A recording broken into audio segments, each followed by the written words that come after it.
bila ya kupoteza wakati niruhusu nidokwe baadhi mwanahabari.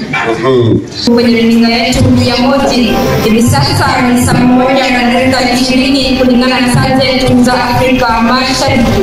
Kwenye runinga yetu wa habari ninazo habari kuhusiana na shule ya upili ya AS Moro.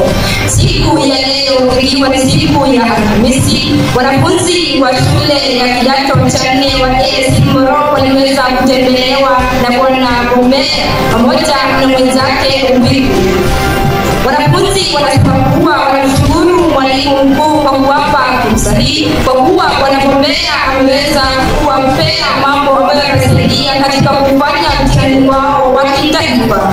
Wanafunzi wanasema kwamba walikuwa naona Kiswahili kilikuwa kigumu, lakini baada ya kuongeleshwa na Bwana Gombea wameelewa kuwa Kiswahili ni lugha ambayo ni rahisi moja hadi tamati.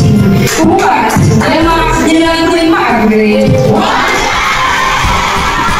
Katika habari za elimu nchini ni kwamba kulingana na baadhi ya viongozi nchini ni kwamba upatikanaji wa elimu bora ya sekondari inayofaa na ya bei nafuu inasalia kuwa gumu kwa Kenya kwingi. Vikwazo vikubwa ni pamoja na gharama kubwa za upatikanaji wa huduma, viwango vya juu ya umaskini na mazingira ya zizi wako.